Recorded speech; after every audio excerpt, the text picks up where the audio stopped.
Selamat pagi Romo, Bapak Ibu, teman-teman semua. Marilah kita awali pertemuan kita pagi hari ini dengan doa Angelus dalam nama Bapa dan Putra dan Roh Kudus. Amin. Maria diberi kabar oleh malaikat Tuhan bahwa ia akan mengandung dari Roh Kudus.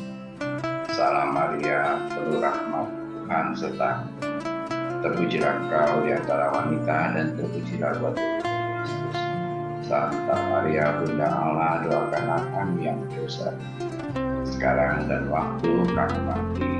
Amin. Aku ini hamba Tuhan, terjadilah padaku menurut perkataan-Mu. Salam Maria, penuh rahmat, Tuhan sertamu. Terpujilah engkau di antara wanita dan terpujilah buah tubuhmu Yesus. Santa Maria, Bunda Allah, doakanlah kami yang berdosa ini sekarang dan waktu kami mati. Amin. Sabda sudah menjadi daging dan tinggal di antara kita. Salam Maria, penuh rahmat, Tuhan sertamu. Terpujilah engkau di antara wanita dan terpujilah buah tubuhmu Yesus.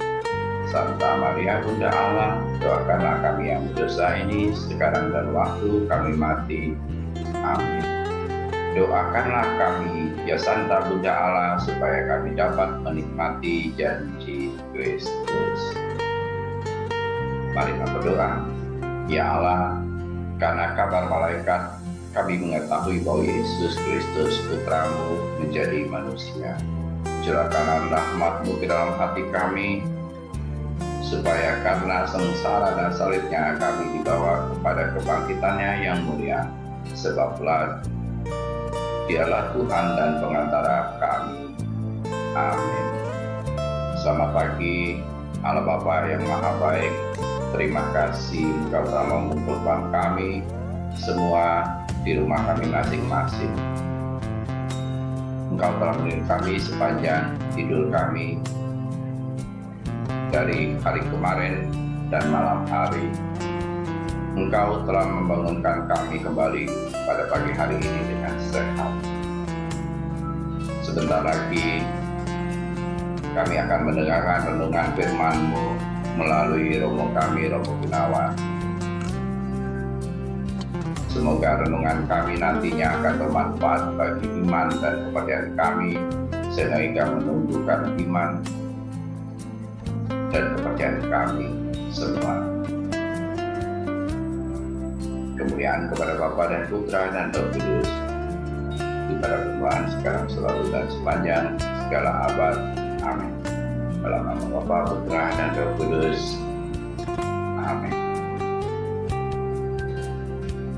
Paulus meninggalkan Athena menuju ke Korintus.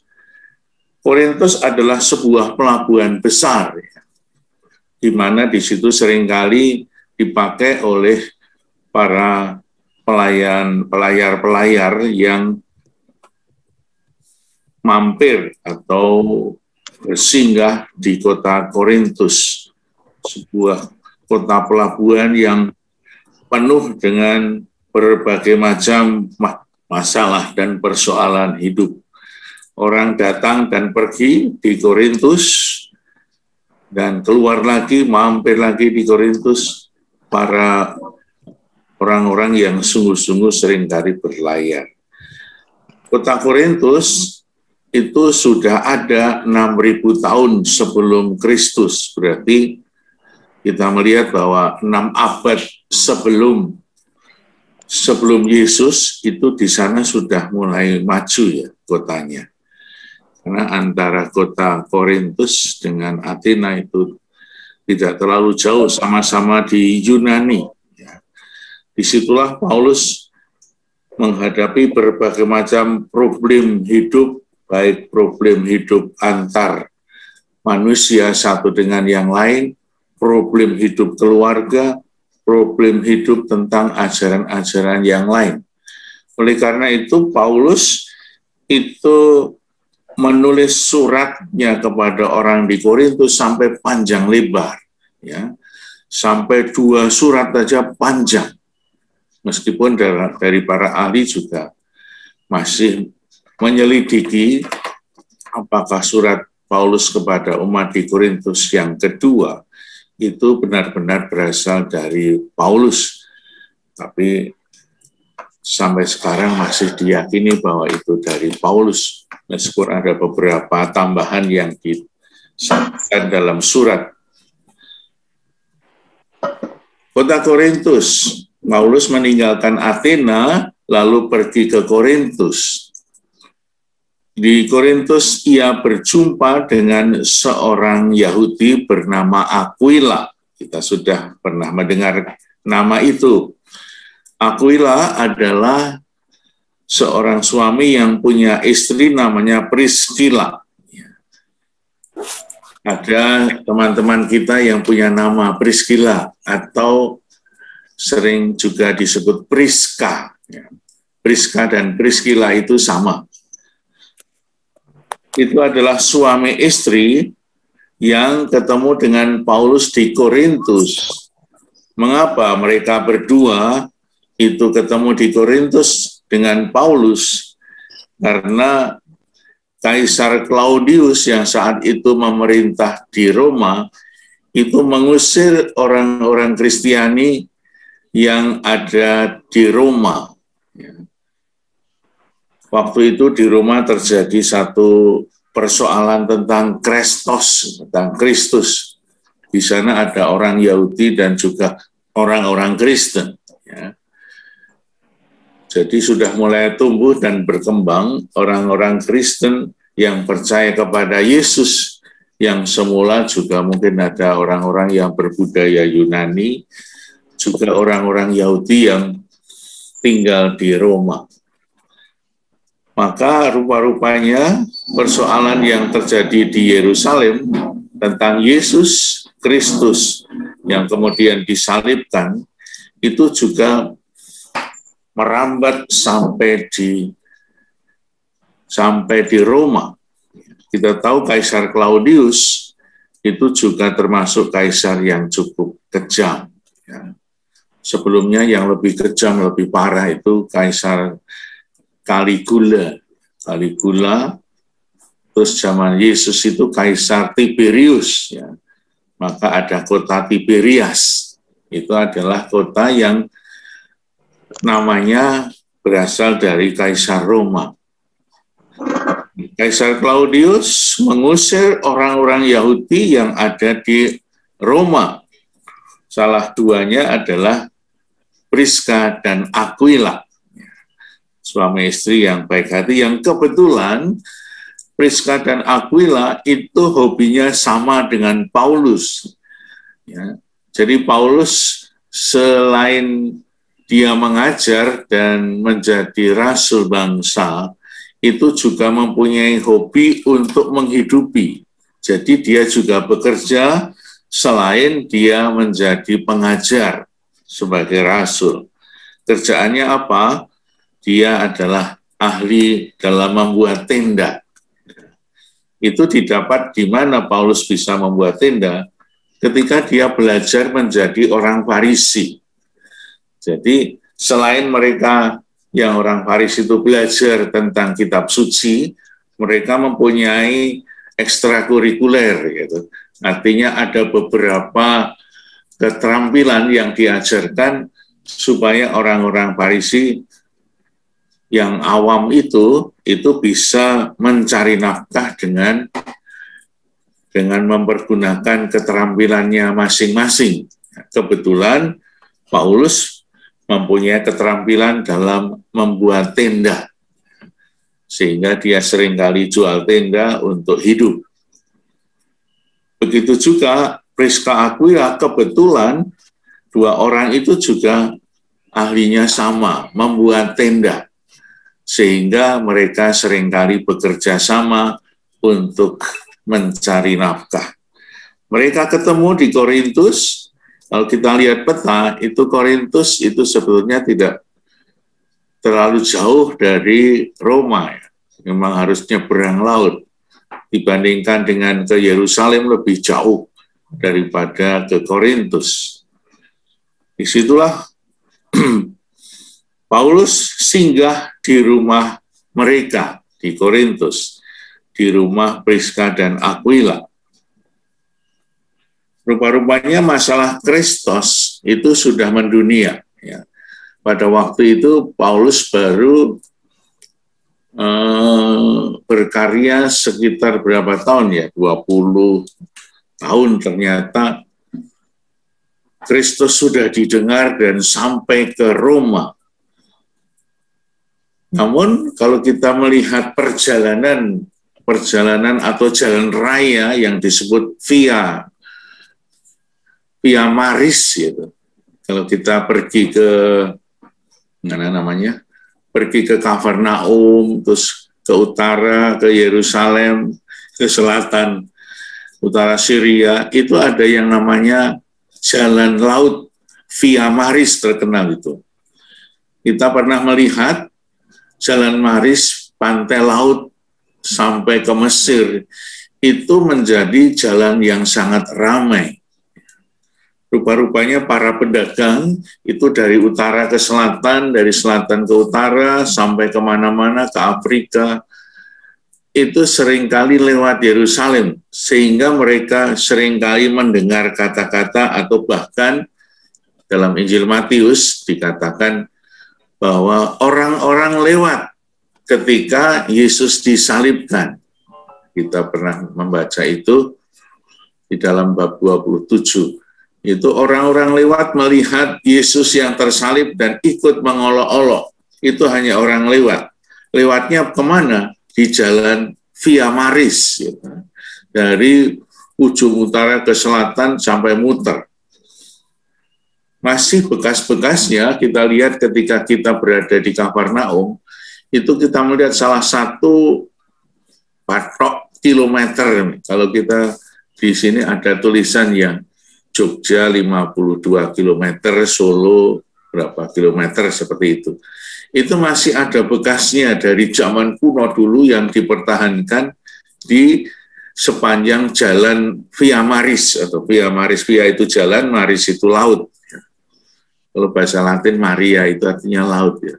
Stella Maris, Stella itu bintang, Maris itu dari kata Maria, bahasa Latin itu artinya laut. Ya.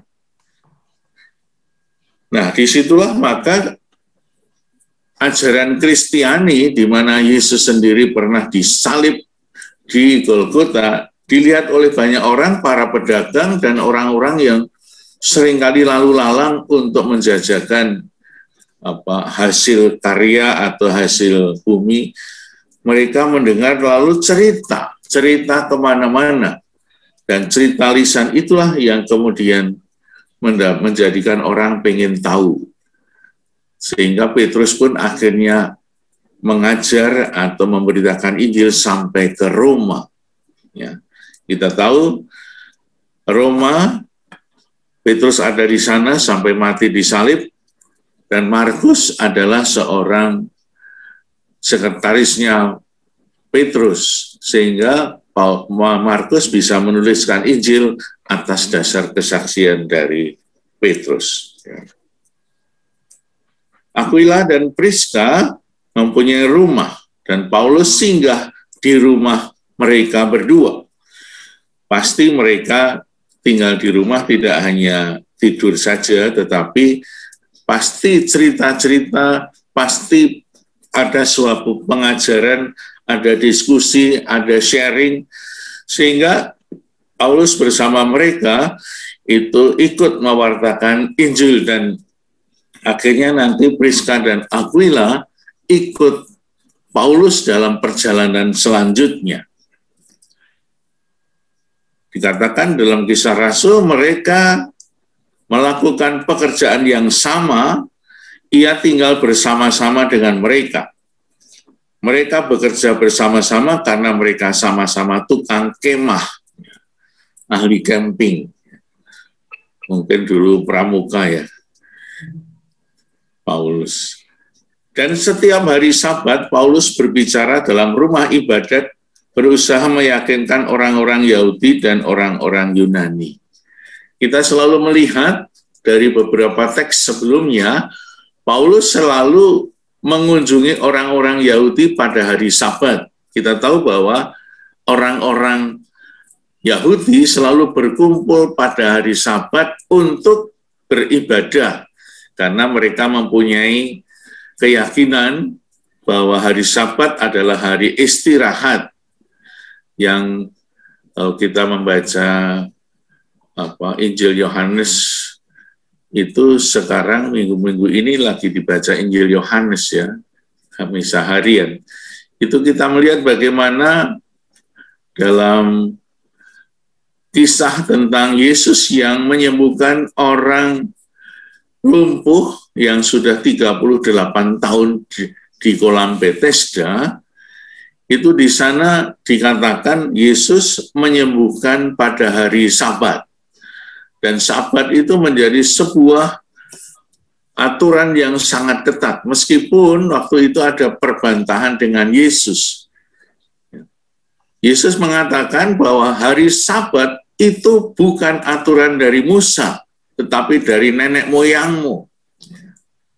Itu ada dalam Injil Yohanes. Nah, sehingga Yesus melanggar hari Sabat, maka Yesus kemudian diancam atas 2 kasus. Yang pertama, Yesus melanggar hari Sabat. Yang kedua, Yesus mengatakan dia adalah anak Allah. Aku adalah Tuhan atas hari Sabat juga.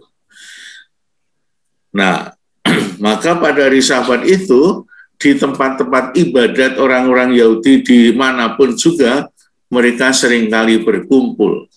Maka itu dipakai oleh Paulus untuk menyampaikan, untuk memberikan pengajaran tentang Yesus. Ada yang percaya, ada yang melempari batu, ada yang kemudian bertobat, dan lain sebagainya, ada yang mau dibaptis. Nah, maka Paulus memanfaatkan kesempatan-kesempatan itu untuk mengajarkan tentang Mesias, bahwa setiap orang yang percaya kepada Sang Mesias yang diharapkan pada zaman Perjanjian Lama, sekarang terpenuhi secara nyata di dalam diri Yesus Kristus. Paulus berhasil meyakinkan, tetapi juga banyak yang melawan. Ya. Karena Paulus punya pengalaman yang nyata ketika dia menjadi orang Farisi dan menjadi orang Kristen akhirnya.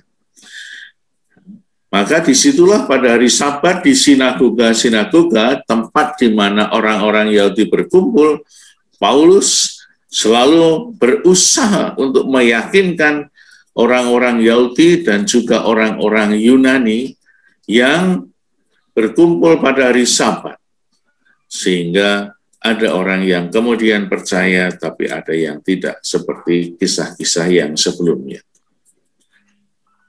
Nah, kita tahu waktu itu Silas dan Timotius itu masih tinggal di Tesalonika, ditinggal oleh Paulus ke Athena.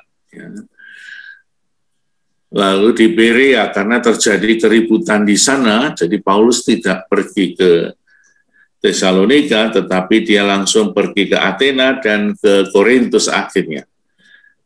Lalu apa yang terjadi? Ketika Silas dan Timotius datang dari Makedonia, Paulus dengan sepenuhnya dapat memberitakan firman dia, di mana ia memberi kesaksian kepada orang Yahudi bahwa Yesus adalah Mesias. Ya.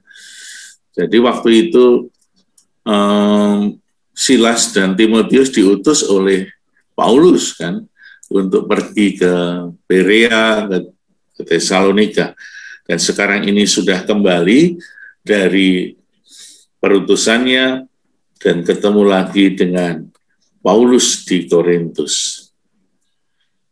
Tetapi ketika orang-orang itu memusuhi dia dan menghujat dia, ia mengebaskan debu dari pakaiannya dan berkata kepada mereka, "Biarlah darahmu tertumpah ke atas kepalamu sendiri.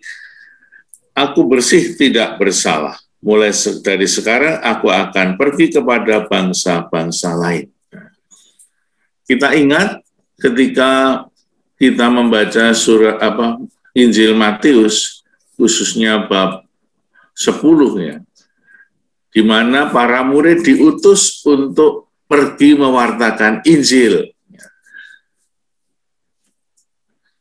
Tuhan Yesus mengatakan kepada murid-muridnya ketika Yesus mengutus mereka pergi untuk mewartakan Injil. Apa yang dikatakan oleh Yesus? Ke-12 murid itu diutus oleh Yesus dan berpesan, jangan kamu menyimpang ke jalan-jalan bangsa lain. Lalu pada akhir itu diceritakan, kalau di situ orang menerima kamu, berikanlah salam damai. Tapi kalau tidak, pergilah ke tempat yang lain, kebaskanlah kakimu dari debu-debu itu. Ya, itulah yang juga dikatakan atau diceritakan di dalam Kisah Para Rasul ketika Paulus mendapatkan tantangan yang luar biasa dari orang-orang yang ada di Korintus maupun di tempat di mana-mana Paulus mengajar.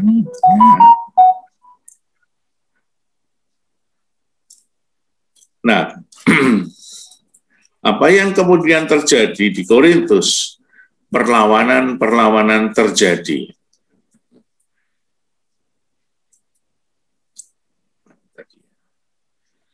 Tetapi ketika orang-orang itu memusuhi dia dan menghujat dia, ia mengebaskan debu dari pakaiannya dan berkata kepada mereka, biarlah darahmu tertumpah ke atas kepalamu sendiri, aku bersih tidak bersalah.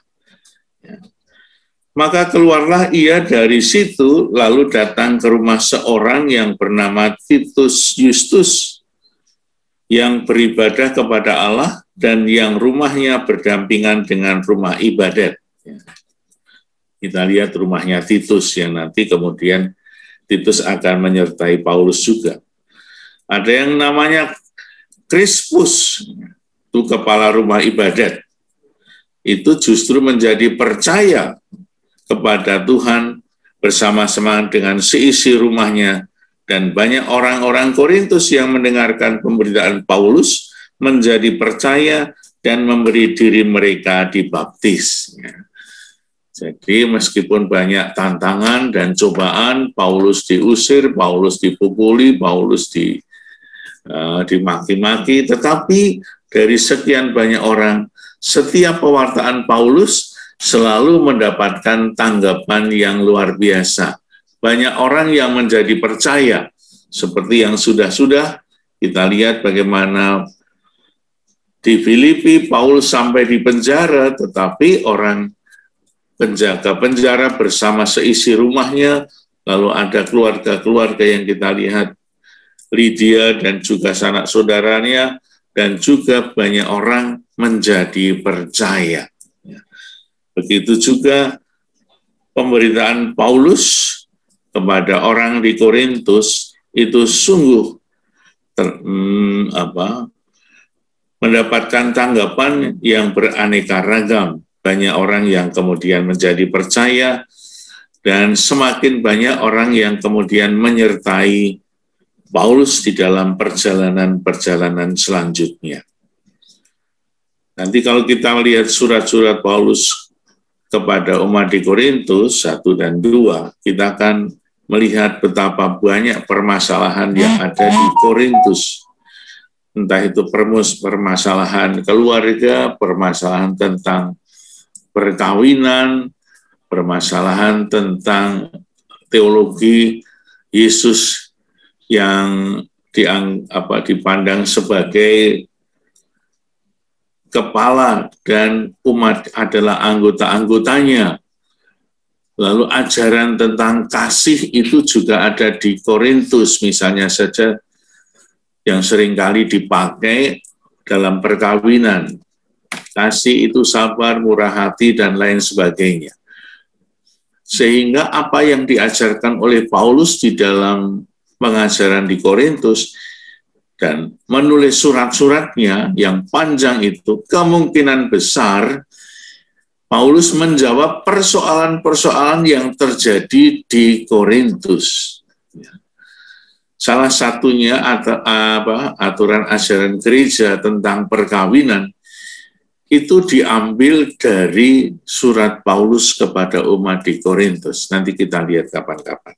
Bagaimana persoalan di Korintus dengan kisah yang panjang, surat yang panjang, mungkin menunjukkan suatu persoalan yang besar yang terjadi di Korintus. Sehingga Paulus harus menulis surat panjang lebar untuk mereka. Karena apa?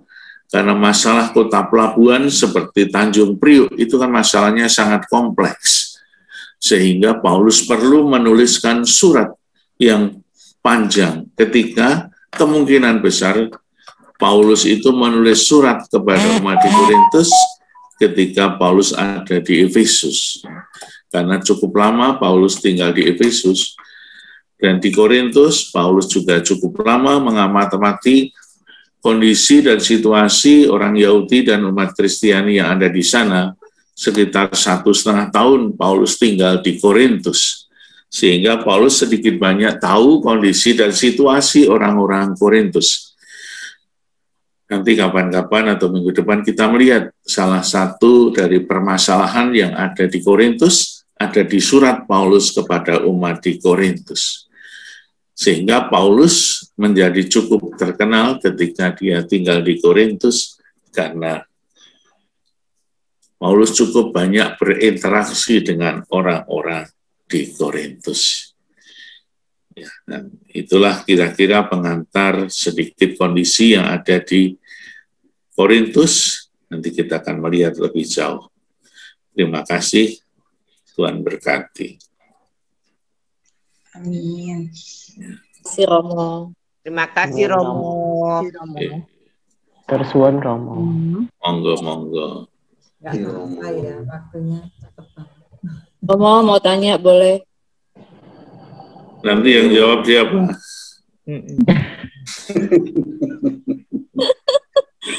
Romo, Yuk.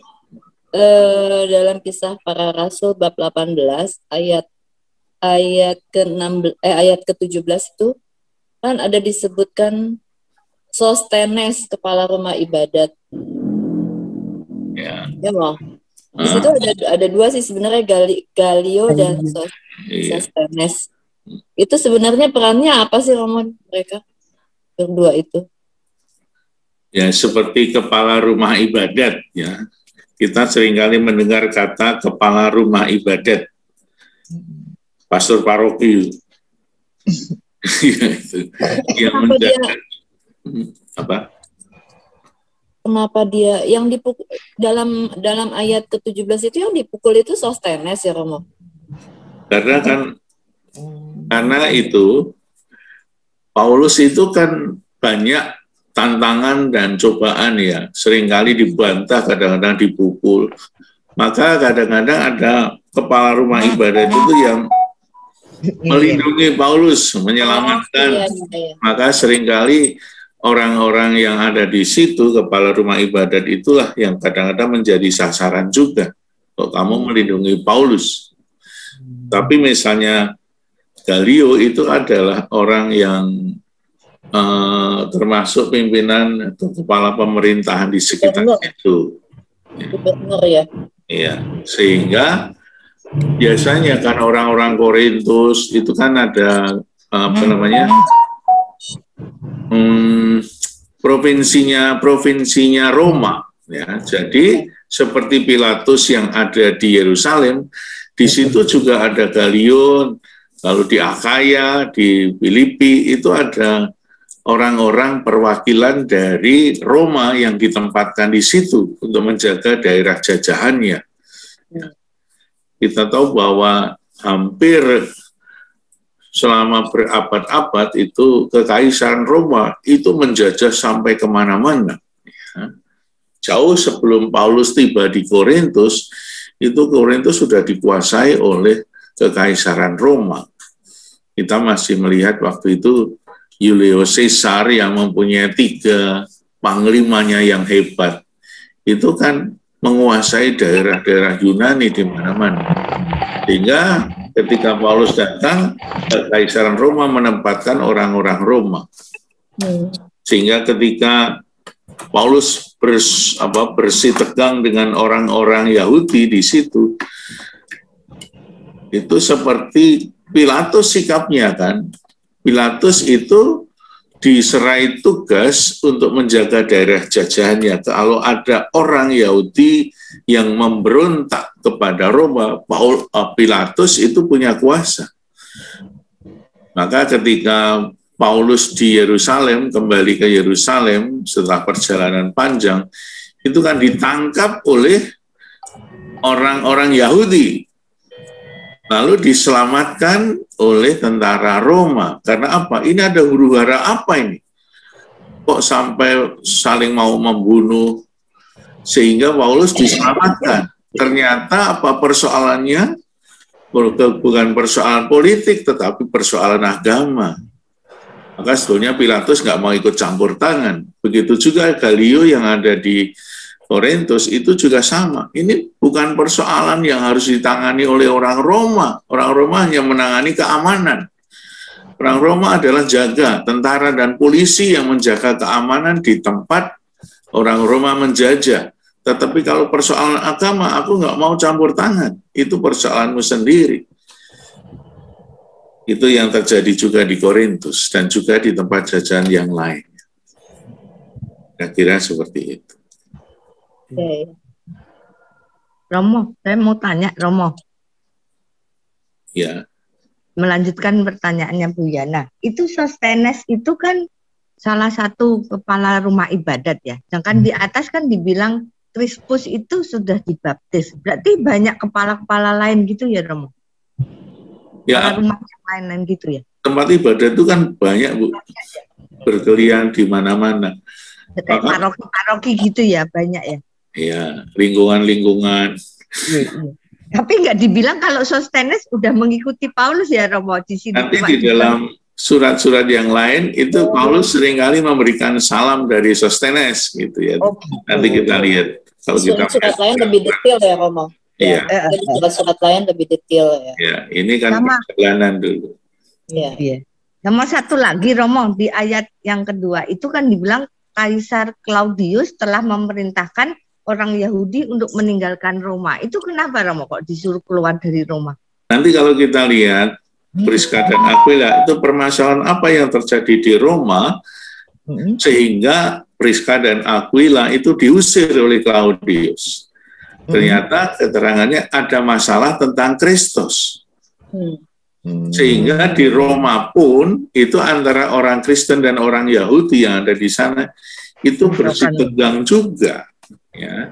Sehingga apalagi orang-orang Roma itu menganggap bahwa orang-orang Kristen dan juga semua orang warga Roma harus menyembah dewa-dewi, termasuk salah satu dewanya adalah Kaisar Roma. Maka siapa yang tidak mau menyembah Kaisar Roma, mereka akan dihukum berat.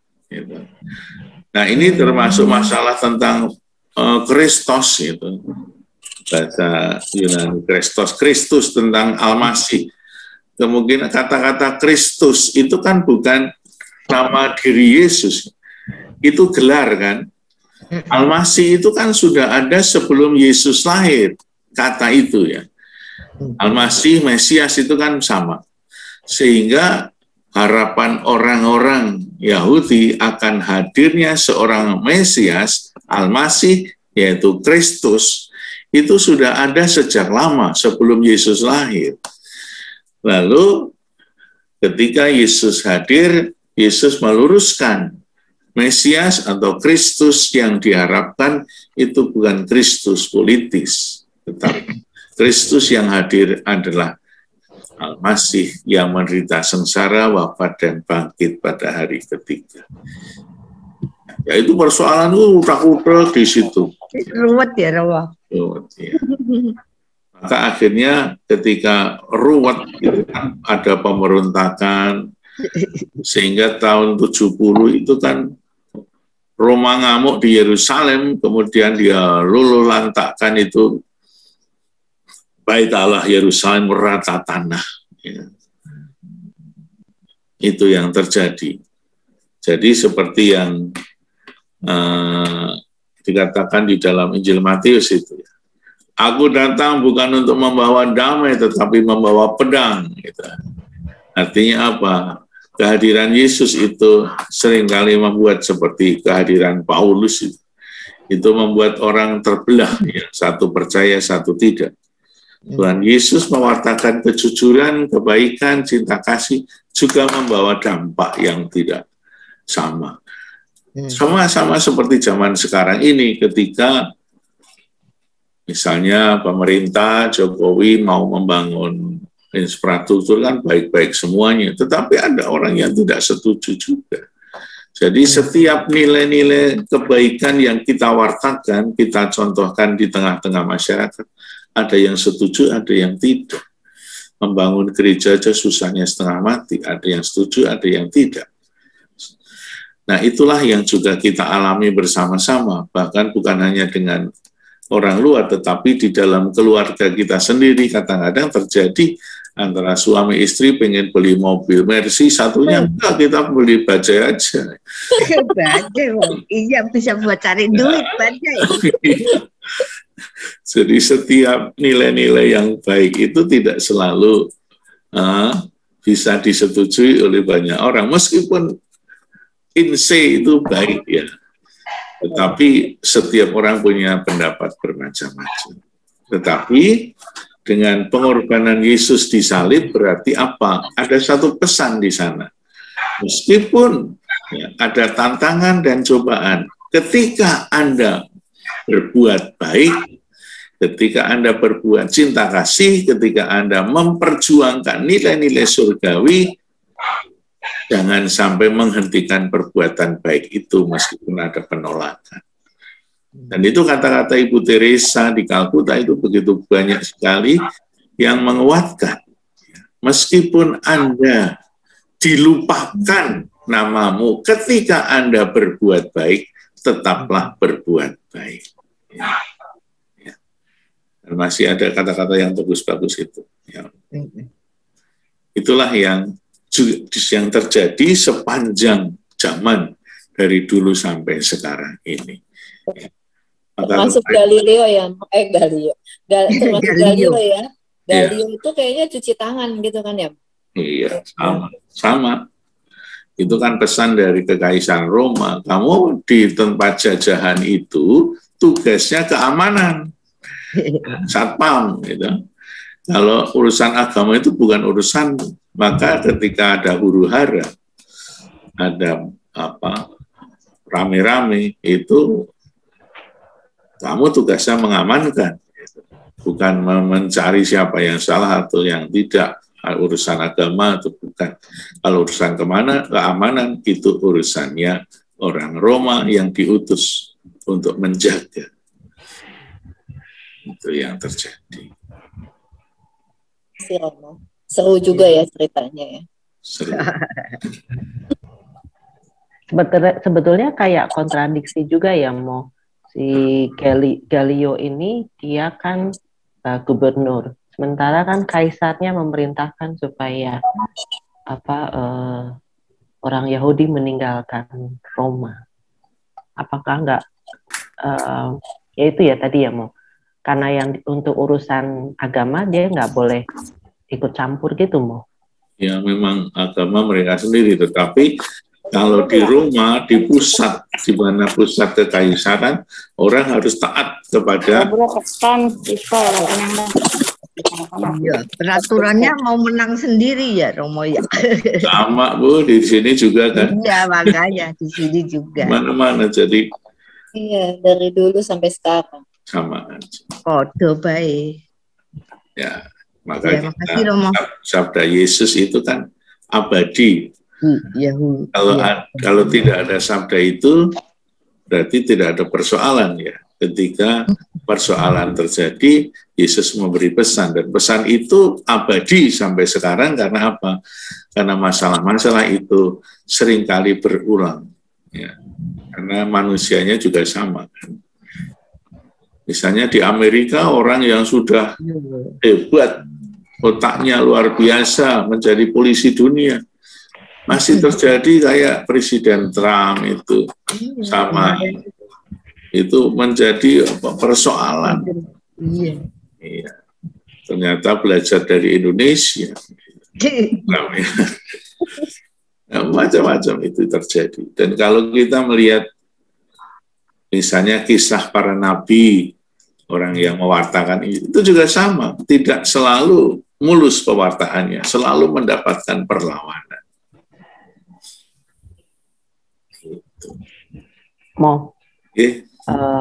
Kalau yang di Kisah Para Rasul 18 ayat ayat 5 itu, ketika Silas dan Timotius datang ke Makedonia, Paulus dengan sepenuhnya dapat memberitakan firman.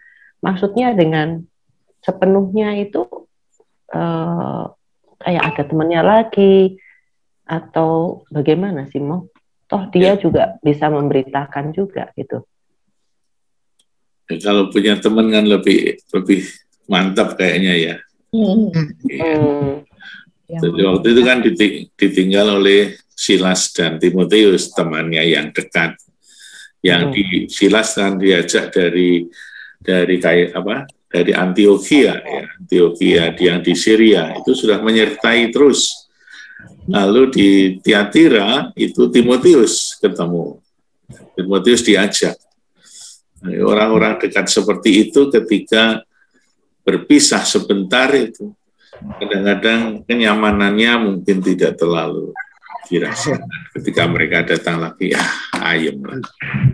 Kurang pede. Ada backup-nya lagi gitu ya, Mas. Ya, kurang percaya diri. Kayak Deko, Bu Billy. Deko kalau nggak ada temennya. Kalau sendirian ya, Yan. Nggak ada ide. Saya mau nanya yang baptisan yang dilakukan oleh Paulus di Korintus, karena mereka kan diajar sama Paulus kan mereka kan terus percaya, terus Paulus kan membaptis seperti yang di ayat 8. Apakah baptisan Paulus pada waktu itu yang sekarang dipakai di gereja atau bagaimana, Mo? Ya, kemungkinan besar sakramen-sakramen atau pelayanan-pelayanan di dalam gereja, atau Paulus kan juga baru mendirikan gereja di Filipi, itu tumbuh dan berkembang, ya. Seperti misa kudus kita ini kan dari tahun ke tahun, dari abad ke abad itu tumbuh dan berkembang. Misalnya perayaan Ekaristi itu tidak selengkap seperti sekarang ini dulu. Misalnya kemuliaan anak domba itu kan ditambahkan di tahun-tahun abad-abad kemudian, melihat kondisi dan situasi. Kemungkinan besar upacara baptisan itu juga sederhana di zaman-zaman itu. Sehingga sekarang ini juga kadang-kadang juga bermacam-macam ya, ada upacara baptisan itu. Ada yang ini, ada yang itu, dan lain sebagainya. Kemungkinan Paulus juga masih sederhana di dalam mengadakan upacara pembaptisan.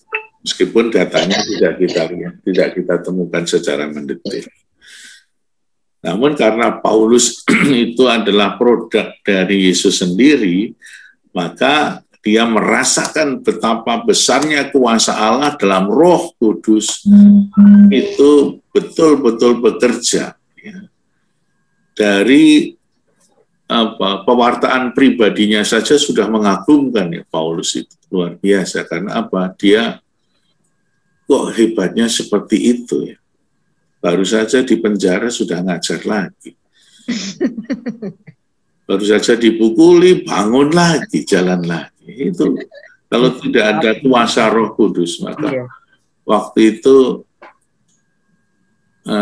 dosen saya Romo Yakob itu dokter itu mengatakan kisah para rasul dan pewartaan para rasul, Petrus, Yakobus, Yohanes, Paulus, itu tidak pernah mungkin terjadi kalau tidak ada kuasa Allah. Kuasa Allah. Karena dari akal sehat manusia, logika itu tidak mungkin. Dan itulah karya Roh Kudus yang ada dalam gereja sampai sekarang ini. Ya, kita pasti Bapak Ibu pernah mengalami beberapa hal yang di luar logika manusia. Iya, betul. Itulah yang disebut dalam iman adalah karya Allah, karya Roh Kudus. Oke. Ya, amin. Terima kasih Romo. Ya. Oke. Terima kasih Romo. Iya, Pak Yopi. Baik, terima kasih Bapak Ibu atas kebersamaan pagi ini. Kita lanjutkan lagi untuk pengajaran berikutnya pada hari yang berikutnya, hari Senin. Yuk, mari kita tutup dengan doa penutup dan nanti kita mau berkata. Silakan Pak Yopi. Baik, terima kasih Romo atas pengajarannya, teman-teman semua, Bapak Ibu. Kita tutup doa kita dalam nama Bapa dan Putra dan Roh Kudus. Amin. Amin. Allah Bapa yang baik, terima kasih atas penyertaan-Mu kepada kami sepanjang pagi hari ini. Kami telah mendengar pembekalan pengajaran dari Romo kami tentang semangat dari Rasul Paulus agar kami dapat meneladani dengan baik semangat-semangat dan motivasinya. Bapa, berkatilah usaha kami, pekerjaan kami, agar dapat berjalan dengan baik. Biarlah kami diberikan rezeki yang baik. Berkatilah juga pelayanan kami kepada sesama kami, agar sukacita selalu menyertai kami dalam pelayanan itu. Doa kami ini